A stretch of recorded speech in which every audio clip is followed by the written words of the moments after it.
Welcome to the Hollow Stump, Cross Plains, Piedmont room in the historic Piedmont Southern Railroad Depot. Hi, I'm Gerald Whitten, Piedmont Historian Emeritus. I'll guide you through the history of Piedmont and the early settlers who made this community their home. This room tells the story of Piedmont's people, streets, and daily life, how a hollow stump, public well, water system, electricity, and community life shaped the town. As you enter the room to visit the Hollow Stump, Cross Plains, and Piedmont history exhibits, take a moment to locate the two train exhibits. Near the door and bay window, you'll find a train whistle, pull rope wood handle coming through the ceiling and outside where the train whistle is mounted. Next, look to the other side of the bay window to see the semaphore, another train communication device.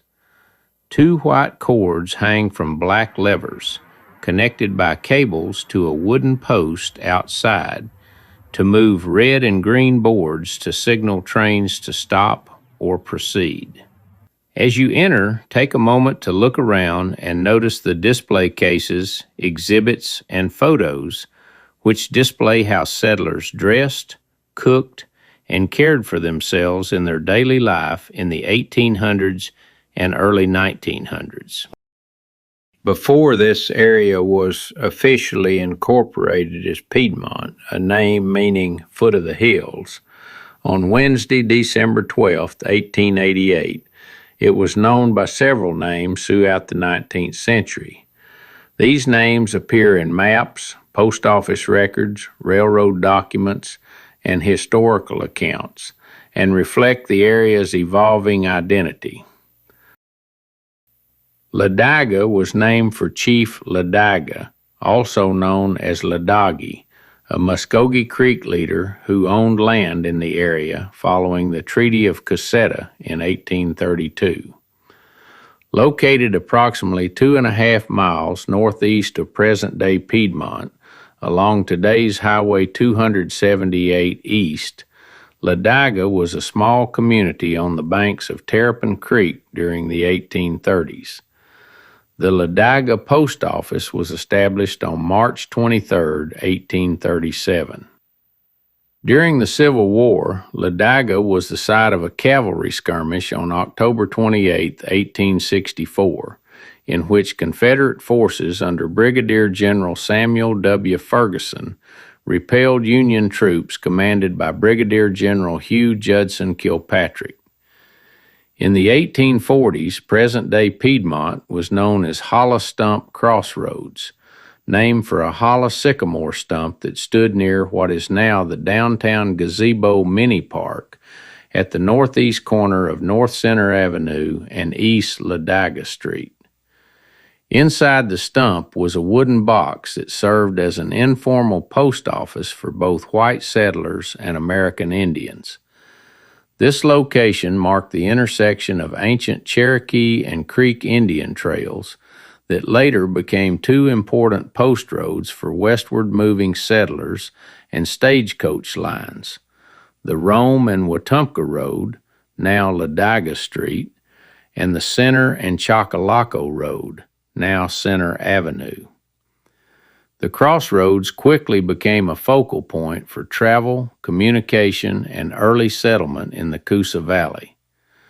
Among the earliest white settlers were James William Price, his wife Sarah Shields, and their sons Campbell and James H., who arrived from Tennessee in 1844. Price owned a farm known as the Box Place near present-day downtown Piedmont and operated an inn and stables near the crossroads, serving travelers moving between White Plains, Cherokee County, Rome, and Jacksonville. Because of its strategic commercial value, the Price property became the subject of an 1852 Alabama Supreme Court case, Bryant versus Young, Hall, and others, involving allegations of illegal actions and coercion in an attempt to acquire the land at Cross Plains in Benton County.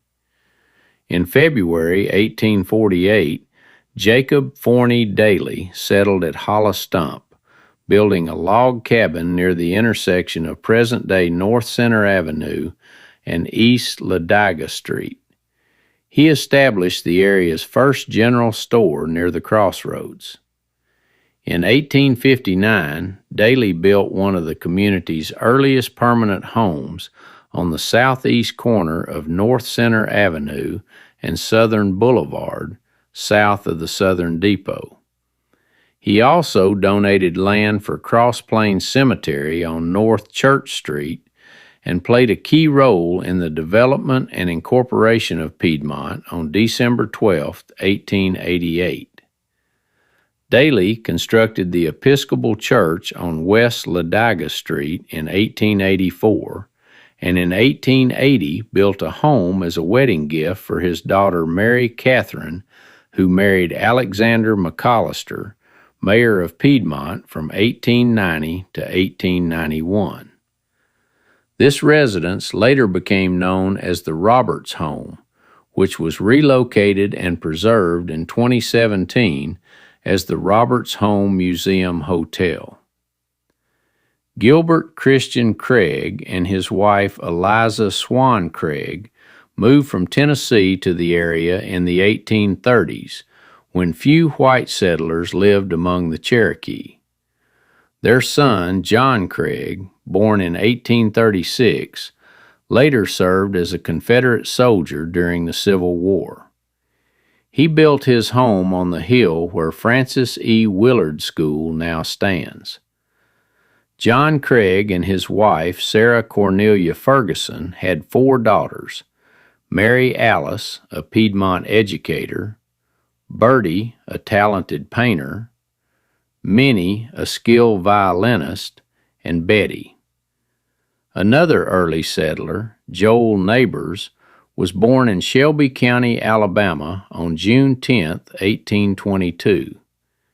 He arrived in Calhoun County in 1835 with his father to settle a farm among the Cherokee and Creek people who had not yet been removed west of the Mississippi River. George Washington Morgan, originally from New York, and his wife, Frances Irby of Virginia, settled in Benton County in 1833 and opened a store approximately 2 miles northeast of the crossroads. One of their children, John Tyler Morgan, born in 1824, later became a Confederate soldier, lawyer, orator, and long-serving United States Senator from Alabama from 1876 to 1907. Morgan was also a prominent advocate of white supremacy and segregation and served as a leader within the Ku Klux Klan. He was a childhood friend of Joel Neighbors.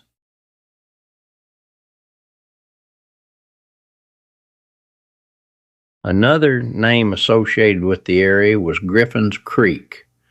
A post office by that name was established on February 26, 1842, with Reverend Horatio Griffin, who also served as Justice of the Peace and Postmaster. Griffin's Creek may have referred to what is now known as Mills Creek or Nancy's Creek. The name Griffin's Mill was proposed in 1851, and some historical maps and writings identify Griffin's Creek as a name for the nearby community of Pleasant Gap along the Selma, Rome, and Dalton Railroad. Because Hollow Stump marked the crossroads of the Rome and Wetumpka Road and the Center and Choccolocco Road in the Coosa Valley Plains, the small settlement of a few families adopted the name Cross Plains in 1851, choosing it over the earlier name Griffin's Creek. The Cross Plains Post Office was established on September 22, 1851, with Major Jacob Forney Daly appointed as the town's first postmaster. Cross Plains was incorporated on March 10, 1871, and reincorporated on May 15, 1882. By 1879, the town had approximately 200 residents and a thriving commercial district that included 8 general stores, a drugstore, 2 saloons, a wagon and buggy shop, 2 churches, Methodist and Baptist, and 2 schools, Cross Plains Academy and Cross Plains Institute. The arrival of the Selma, Rome, and Dalton Railroad further strengthened the town's economy and connectivity. By 1884, Cross Plains had expanded to include an additional general store, 2 flour and grist mills, a steam sawmill and planing mill, and service from the East and West Railroad, solidifying its role as a regional center for trade and transportation. Mayors of Cross Plains included Jacob Forney Daly, 1871 to 1874, John Nathaniel Hood, 1874 to 1882, J. A. Wolfe, 1882 to 1883, Joseph H. Hall, 1883 to 1884, S. D. McClellan, 1885 to 1887, and J. W. Harris, 1887 to 1888. The name Cross Plains was adopted to reflect the settlement's location at the crossroads of major travel routes across the Coosa Valley Plains. The Cross Plains Post Office was established on June 19, 1851, with Major Jacob Forney Daly as postmaster. The post office was discontinued on August 10, 1869, and reestablished on October 21, 1869. Cross Plains was incorporated on March 10, 1871, and reincorporated on May 15, 1882, with a population of approximately 200 residents during its early years. In 1870, during a period of railroad expansion, part of the community west of present-day Alabama Highway 21, near what is now the Chief Ledyga Trail, was briefly known as Patona, named in honor of William Peyton, a director of the Selma, Rome, and Dalton Railroad Company, which was developing a railroad maintenance facility and associated town site with a post office. In 1870, a 100-acre tract west of Cross Plains was developed by the Selma, Rome, and Dalton Railroad Company as a proposed railroad maintenance facility and town site. This area was briefly known as Patona, named for William Peyton, a director of the railroad company. Patona served as the temporary official post office from May 4th to June 7th, 1870, with Captain E. G. Barney as postmaster, before postal operations were returned to Cross Plains. During this period, William Luke, a Canadian educator and instructor affiliated with Talladega College, was employed to operate a freedmen's school in Patona. The school and broader effort to educate formerly enslaved people ended tragically on July 11, 1870, when a Ku Klux Klan mob murdered William Luke and 2 black men and wounded 2 others in Cross Plains. This act of racial violence remains a dark and painful chapter in the community's history. In 1888, the citizens of Cross Plains began the process to change the name to Piedmont. The name Piedmont was promoted by editors John H. Caldwell and P.J. Wiley of the Saturday Post on May 19, 1888, and announced in the Saturday, September 29, 1888 issue of the Saturday Post that the name change would begin Monday, October 1, 1888. The article noted its name to the Piedmont Post on Saturday, November 3, 1888. William Iredell Hood is credited for naming Piedmont, which is Latin for foot of the hills, as the area reminded him of the Piedmont Plateau of North Carolina. William was the son of Confederate one-armed Captain Joseph Nathaniel Hood, who served as mayor of Cross Plains, 1874 to 1882, and Piedmont, 1888 to 1890. William A. Wilson was the first postmaster of Piedmont, Alabama, on July 30th, 1888, when the Postal Department officially changed the name from Cross Plains to Piedmont. Piedmont, Alabama was officially incorporated by ACT number 192 of the Alabama General Assembly in Montgomery on Wednesday, December 12, 1888. The population in 1888 was around 1,000 white settlers and some Cherokee and Creek Indians. Take a close look at the large canvas on the fireplace wall, titled The Crossroads of Piedmont Around 1910. Notice Center Avenue running north-south and Ladiga Street running east-west, and see the two men on horseback heading west. At the bottom left of the canvas, you'll find the public well, now displayed in the center of the room. This well once served as the town center, marking the original city limits in 1888 and 1891. The well stood at the southeast corner of Center Avenue and Ladiga Street, now buried under asphalt. In 1888, the Alabama General Assembly defined the town limits as a half-mile radius from the well. In 1891, the radius was extended to 1 mile, anchoring the city at the foot of the hills of Duggar Mountain. Observe the well exhibit with its crank, rope, pulley, and bucket. Imagine the effort it took in the 1800s to draw water for families, horses, and farm animals.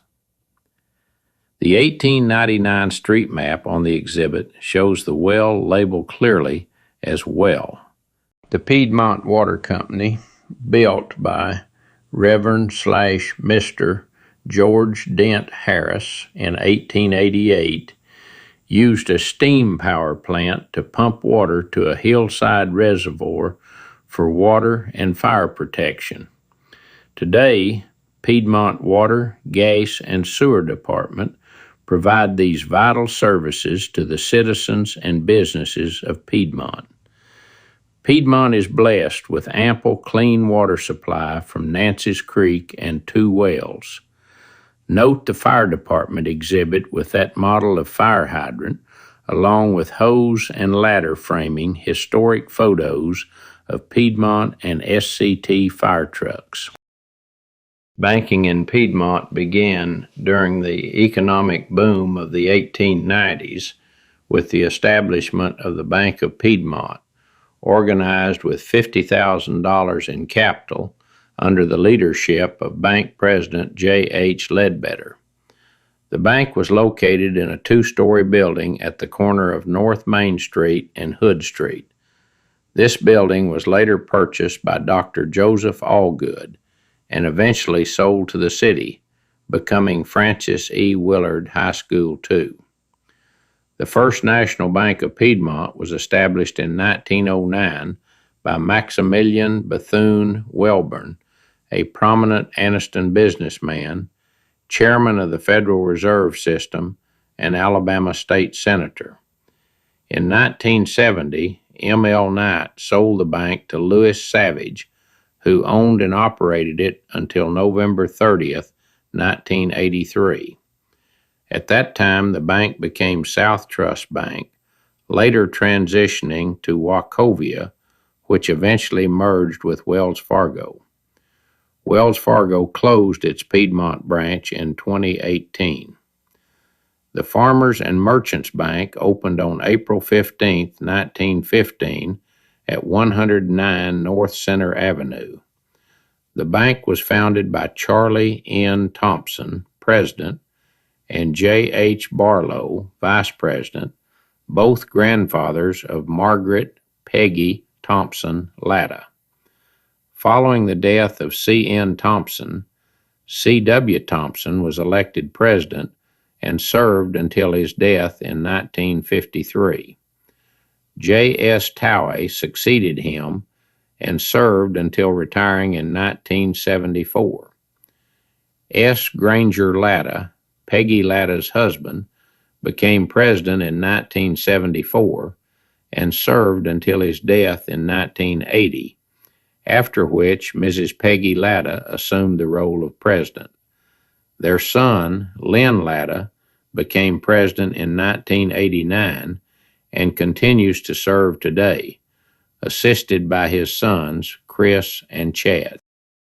On April 15, 1971, exactly 56 years after its founding, the Farmers and Merchants Bank relocated to the corner of Ladiga Street and Church Street. In 2009, the bank expanded with the construction of a new facility adjacent to the 1971 building. Today, Farmers and Merchants Bank operates additional locations in Anniston, Oxford, Jacksonville, and Center, Alabama. In 2008, Noble Bank and Trust of Anniston opened a branch in Piedmont at the corner of Ladiga Street and Main Street, with Mac Singleton serving as city president. The branch later moved into the former Wells Fargo building at North Main Street and Front Street. Check the banking display out in the cargo room.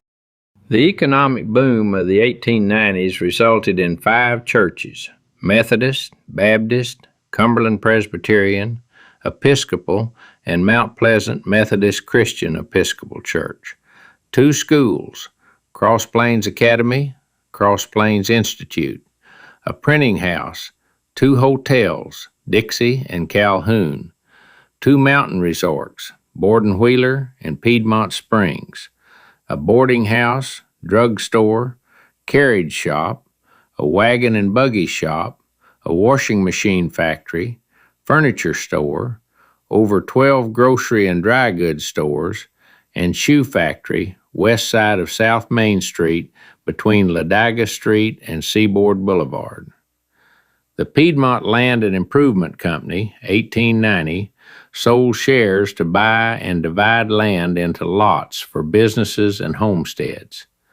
The land and economic boom crashed after the Panic of 1893 due to a national financial crisis that led to a severe economic depression in Alabama, with bank failures, mass unemployment, plummeting cotton prices, and railroad failures.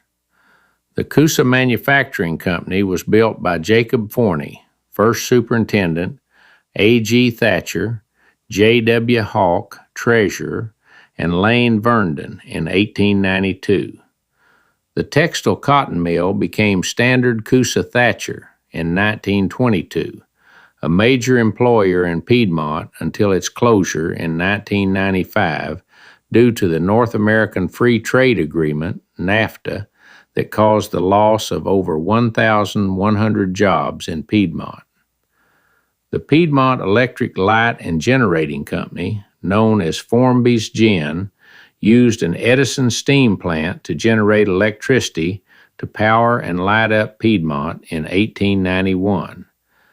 Mr. William Warren operated the plant until 11 p.m. each night during the early 1890s economic boom to light homes, businesses, and downtown street lamps. Warren blew the whistle at 10:45 p.m. to allow residents time to light up oil lamps. Piedmont did not have lights again until 1910, when the economic boom collapsed or busted in 1893. Today, Piedmont owns its own electric utility, which is one of its largest sources of revenue. Piedmont Power and Light purchases its electricity from the Alabama Municipal Electric Authority. Turn your attention to the tube and knob model on the hollow stump countertop. Note the wiring and porcelain tube and knob insulators. Flip the switch and note the silver lamppost lighting up downtown Piedmont. Education in Piedmont transitioned from private schools, Cross Plains Academy, Cross Plains Institute, Goshen, the Piedmont Presbyterian Seminary, Greenwood School, and Coosa School, to the Piedmont Public School by Act No. 139 of the Alabama Legislative General Assembly on December 11, 1900, to develop into the state and nationally recognized Piedmont City School System with over 1,130 students in 2024. The population of Piedmont was 1,534 in the 1890 census and was 4,541 in 1891 during the financial 1890s boom. The highest recorded population was 5,544 in 1980. As of 2025, Piedmont has 4,701 residents.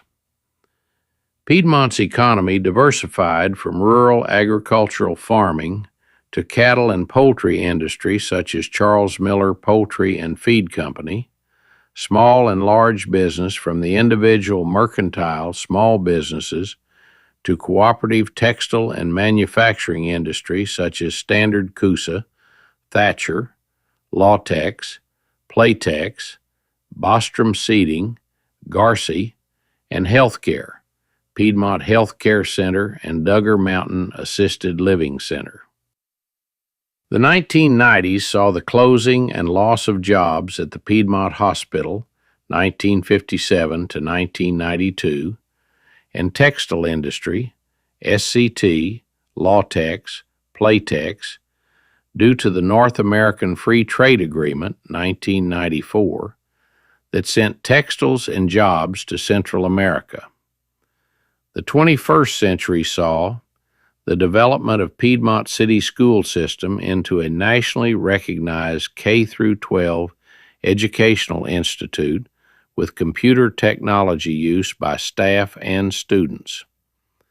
The Piedmont Healthcare Authority development of a 5-star long-term healthcare community. The development of the Chief Ladiga Trail through the natural beauty of Terrapin Creek, Pinhoti Trail, and the foothills of the Appalachian Mountains to boost tourism in Piedmont.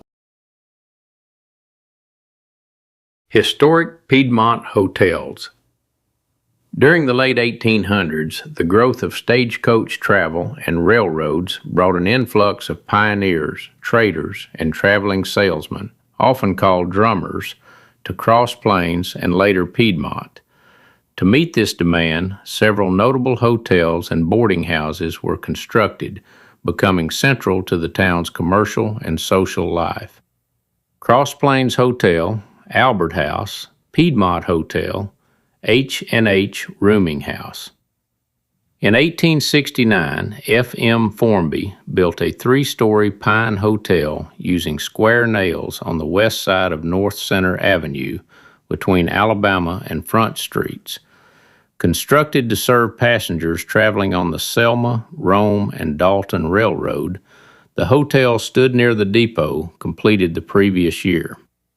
The building, originally known as the Cross Plains Hotel, is referenced in Gene Howard's Death at Crossroads as the place where Sheriff J.W. Williams spent the night and where vigilante Ku Klux Klansmen searched for William Luke and 4 black men during the unrest of 1870. The hotel later became known as the Albert House, named for Albert Harris, who married Formby's sister, Carrie, though it was managed by Albert's brother, Ernest Harris. During the economic boom of the 1890s, driven by iron ore discoveries in Rock Run, the hotel was filled with land speculators and traveling salesmen. Over time, the property became the Piedmont Hotel, operated by 6 different proprietors. Guests enjoyed amenities such as a bubbling water cooler and hearty meals served in a dining room equipped with a unique foot-pedaled fan system designed to keep flies away from the food. In the mid-20th century, James and Pauline Hardy operated the building as the H&H Boarding House, providing rooms for elderly men of limited means. Later operators included H.B. and May Woods and E.J. Woods, Jr. during the 1950s and 1960s. After standing for 114 years, the pine structure was demolished in 1983 to make way for the Piedmont Medical Clinic and parking area. Portions of the hotel's original wainscoting were preserved and now adorn the Southern Depot cargo room. Hotel Calhoun. The Grand Hotel Calhoun, a 4-story structure with a stone basement, was built in the 1880s by Major Samuel A. Belding of Watertown, Massachusetts. It occupied the prominent 4-acre hilltop site where Francis E. Willard School 4 now stands. During the 1890s economic boom, the hotel hosted major land transactions and elegant social gatherings. Amenities included electric lighting and even a bowling alley. In 1894, the property was purchased by Mrs. Margaret M. Barker of Philadelphia. From 1893 to 1902, the building housed the Cumberland Presbyterian Seminary, operating as a boarding school. The first floor contained well-lit study and recitation rooms. The second floor featured an ornate parlor, a formal dining room, and a large kitchen with a covered porch wrapping around 3 sides. The third and fourth floors provided living quarters for up to 80 students. In 1899, Mrs. Barker donated the hotel to the city of Piedmont for use as a public school, naming it in honor of her friend Francis E. Willard, an educator and temperance leader. The building served as Francis E. Willard High School 1 until it was destroyed by fire in 1916. The Dixie House/Dixie Hotel. The Dixie House was originally located on North Church Street and operated as a boarding house catering to traveling salesmen who arrived by train to sell goods to local merchants. Guests and townspeople alike were known to enjoy its home-cooked meals. In 1910, the building was moved to South Center Avenue near the Seaboard Railroad line, now the Chief Ladiga Trail. It was renamed the Dixie Hotel in 1918 after being purchased by Mr. and Mrs. Butler L. Formby. The Dixie Hotel served travelers arriving by train, bus, and automobile, as well as local residents. Meals were served in a spacious dining room, announced by the ringing of a large dinner bell at noon and 6 p.m. During World War II, the Formbys provided free coffee to soldiers traveling on troop trains. In 1945, the hotel was sold at auction to Mrs. Harry Dempsey, who used it as her residence. The hotel ceased operations in the late 1960s. The structure was ultimately demolished in the 1990s, and a medical office was built on the site, later becoming the Piedmont Rescue and EMS facility at 122 South Center Avenue. Piedmont Area Resorts. Because of its scenic mountains, mineral springs, and clean air, the Piedmont area became home to several notable resorts in the late 19th and early 20th centuries. These destinations attracted railroad travelers, particularly from the northeastern United States, who sought high-altitude air, therapeutic spring waters, and a peaceful rural setting. In 1890, at a cost of approximately $35,000, nearly $1 million today, The Piedmont Land and Improvement Company developed the Piedmont Springs Hotel, a luxurious resort located 4 miles southeast of Piedmont in the Appalachian foothills at an elevation of about 1,600 feet near two railroad lines.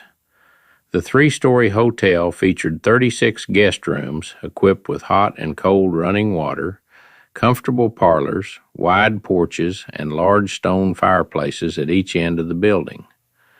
The grounds included 5 guest cottages, a wooden dance pavilion, kitchen facilities, a fruit orchard, and several sulfur and chalybeate mineral springs believed to have healing properties.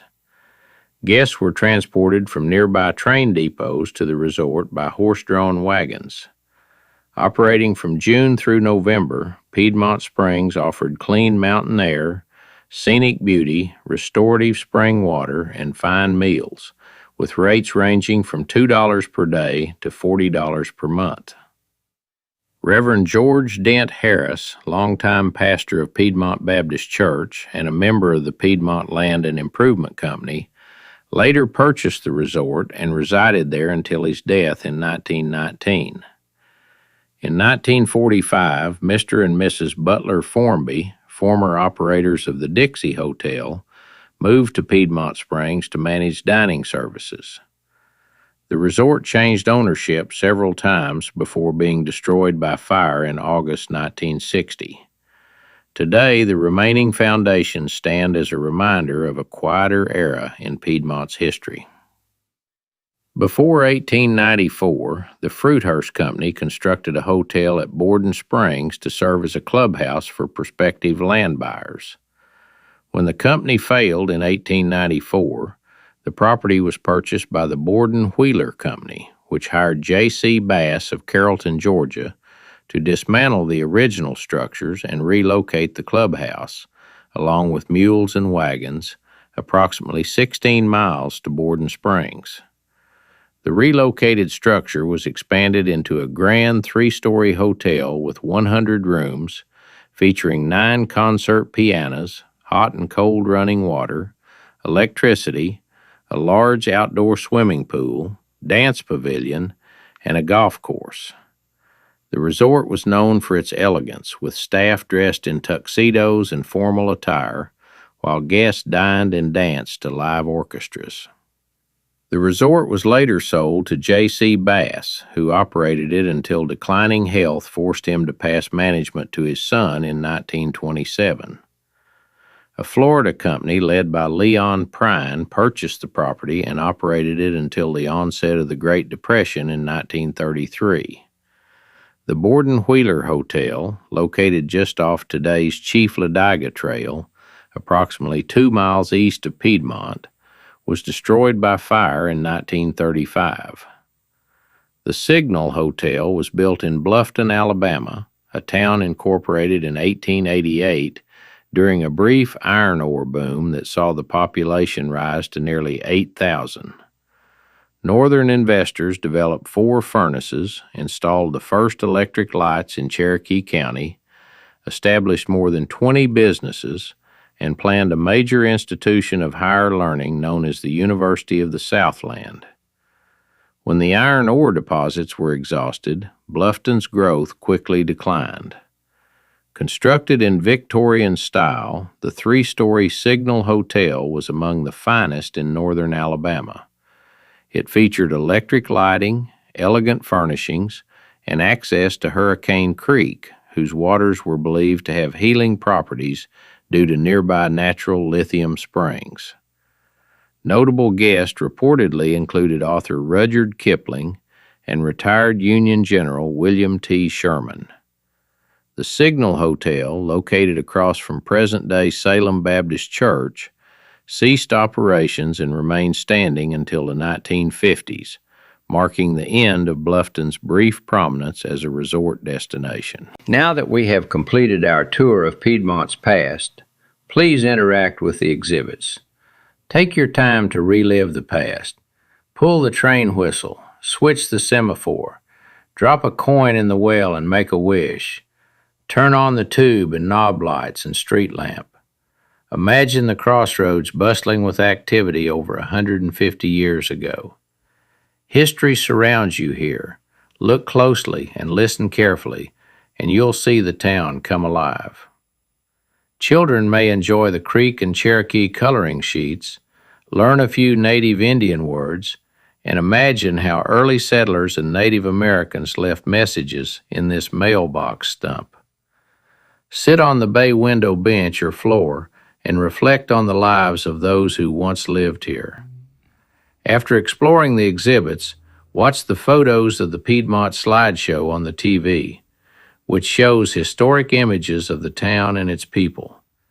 Take your time to notice the details, the streets, the shops, and the life of the community. When you're ready, proceed to room 3 and 4 to continue your journey.